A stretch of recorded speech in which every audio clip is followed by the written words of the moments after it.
बाबा साहब डॉक्टर अम्बेडकर जी ने तो यही बात मजेदार लिखा संविधान में कि सभी लोग स्वतंत्र हो, कोई भी चुनाव लड़ सकता। तो उसी कड़ी में श्रीमती राजकुमारी कश्यप जी चुनाव लड़ रही है। छड़ी, राष्ट्रपिता महात्मा गांधी जी छड़ी उठाए और देश को आजाद करा दिया, अपने देश से अंग्रेजों को भगा दिया। बोलो सही है कि गलत है? सही है। अभी छड़ी को लोग खिलवाड़ समझते हैं। तो मैं आपको बता दूं, हम जिस जिले से आते हैं बनारस, हम बनारस जिले से आते हैं। पूर्वांचल में 28 जिले हैं। अब आप लोग जज हो, मालिक आप लोग हो। 22 का चुनाव था, जब विधानसभा का चुनाव था तो सबसे ज्यादा टीवी, अखबार, मैगजीन में सबसे ज्यादा अगर चर्चा रही तो भारतीय समाज पार्टी ओम प्रकाश राजभर की चर्चा रही। बोलो गलत तो नहीं कह रहा हूं। अभी अभी पत्रकार भाई लोग पूछ रहे थे कि राजभर जी किधर। 543 मेंबर ऑफ पार्लियामेंट, देश का चुनाव 2024 में होना है। हम एक छोटे से इलाके में पार्टी की शुरुआत किए।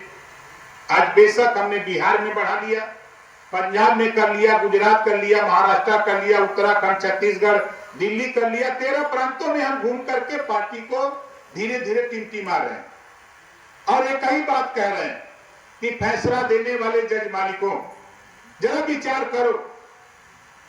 आप विचार करो, जब देश एक है, संविधान एक, प्रधानमंत्री एक और राष्ट्रपति एक, तो फिर दो तरह की शिक्षा क्यों? अमीर का बेटा कॉन्वेंट में कैसे कंप्यूटर पढ़ेगा और गरीब का बेटा सरकारी स्कूल में कैसे कबूतर और कौवा पढ़ेगा? इसी व्यवस्था के खिलाफ देश के नेताओं को एहसास कराने के लिए श्रीमती राजकुमारी कश्यप भी नहीं, हजारों लोगों को चुनाव मैदान में उतारा हूं और चारों तरफ उत्तर प्रदेश में एक ही आवाज लग रही है कि अगर अमीर का बेटा कैसे कंप्यूटर पढ़ेगा तो गरीब के बेटा को भी कैसे कंप्यूटर की शिक्षा लागू करो। इस बात को लेकर के हम लोग पूरे प्रदेश में, चाहे पंचायत चुनाव हो, चाहे निकाय चुनाव हो, चाहे लोकसभा का हो, चाहे विधानसभा का, हम लोग अपनी आवाज को आपके बीच में, अपने विचार को पहुंचाने का प्रयास कर रहे हैं।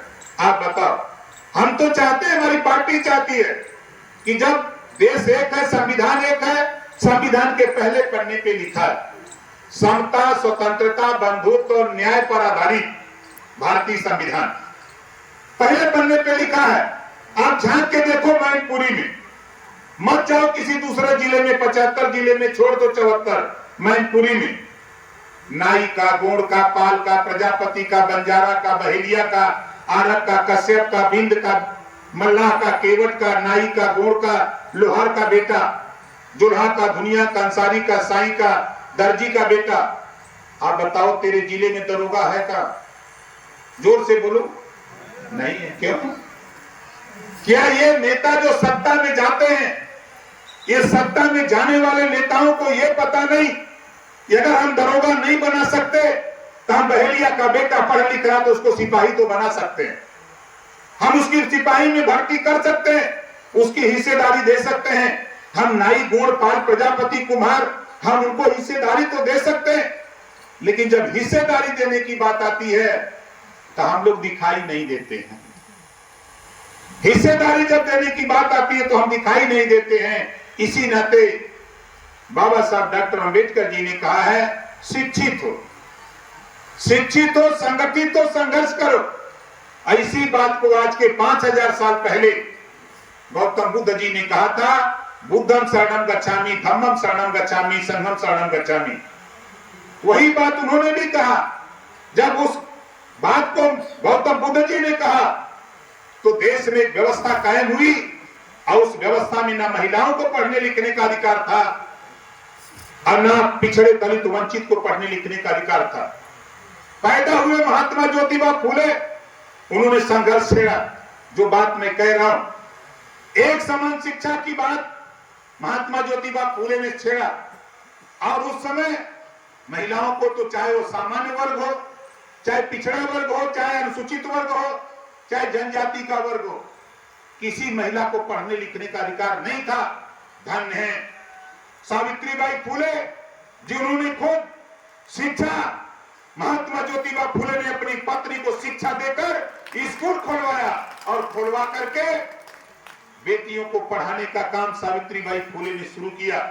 आज हमारी बेटी, हमारी बहन, आज चाहे वो प्रधानमंत्री की कुर्सी पर हो, चाहे राष्ट्रपति की कुर्सी पर हो, चाहे डीएम की कुर्सी पर हो, चाहे एसडीएम की कुर्सी पर हो, चाहे आरटीओ की कुर्सी पर हो, चाहे दरोगा की कुर्सी पर हो, अगर सबसे पहले अगर उनकी लड़ाई कोई लड़ा तो सावित्रीबाई फुले ने लड़ करके उस मुकाम को हासिल करने के लिए पैगाम दिया। उसी बात को बाबा साहब डॉक्टर अम्बेडकर, जब इस प्रदेश में छुआछूत, ऊंच नीच, नफरत चरम पे था, तब पैदा होते हैं कोल्हापुर में छत्रपति साहू जी महाराज। राजा थे, उन्होंने अपने पैसे से दलित के बेटा को चाय की दुकान खोलवाते हैं और खुद राजा अपनी चाय पीने के लिए राजा अपने दुकान पे, दलित के बेटा की दुकान पे जाता था। उस राजा का समाज में बहिष्कार हुआ, लेकिन राजा ने कहा अगर छुआछूत है तो इसको हम खत्म करके दिखाएंगे। ये छत्रपति साहू जी महाराज कोल्हापुर से शुरू किया। धन्य है बाबा साहब डॉक्टर अम्बेडकर, महात्मा गौतम बुद्ध जी, सावित्रीबाई फुले, महात्मा ज्योतिबा फुले, छत्रपति साहू जी महाराज, सभी लोगों के विचार को संविधान में ऐसा समायोजित किया कि आज संविधान के दायरे में मैं खुद गवाह हूं, आप लोग भी जज हो, पता कर लेना। किसी चाय की दुकान पर जाओ तो चाय वाला पूछता है कि स्पेशल चाय चाहिए कि चालू, यही ना पूछता है, जाति तो नहीं पूछता। आपने चाय की दुकान पर वो जाति नहीं पूछता कि आप किस जाति के हो। आप किसी होटल में या लॉज में चले जाओ रुकने के लिए तो लॉज वाला पूछता है, होटल वाला पूछता है एसी कमरा चाहिए कि नॉन एसी, मतलब ठंडा वाला कि गर्म वाला। वहां जाति नहीं पूछी जाती। धन्य है बाबा साहब डॉक्टर अम्बेडकर जी, सारी व्यवस्था को समाप्त करके उन्होंने एक व्यवस्था दिया कि जिसकी जितनी संख्या भारी उसकी उतनी हिस्सेदारी। ये व्यवस्था बाबा साहब डॉक्टर अम्बेडकर ने दिया। इसी बात को लेकर के हम, चाहे वो आजमगढ़, नौगलिया, गोरखपुर, देवरिया, श्रावस्ती, बलरामपुर, गोंडा, फैजाबाद, सुल्तानपुर, अम्बेडकर नगर, जौनपुर, मिर्जापुर, सोनभद्र, चंदौली, गाजीपुर, बनारस, बस्ती, संत कबीरनगर, सिद्धार्थनगर, प्रतापगढ़, इलाहाबाद हो, चाहे एटा, इटावा, कन्नौज, कासगंज, फिरोजाबाद, फर्रुखाबाद, आगरा, एटा, इटावा हो, चाहे झांसी, बांदा, चित्रकूट, हमीरपुर, जाला, मुरई हो, पूरे उत्तर प्रदेश के 75 जिले में घूम करके यही बात तो मैं कह रहा हूं कि ये देश में हमने है ही तो हमनों के हिस्सा मिले के चाहिए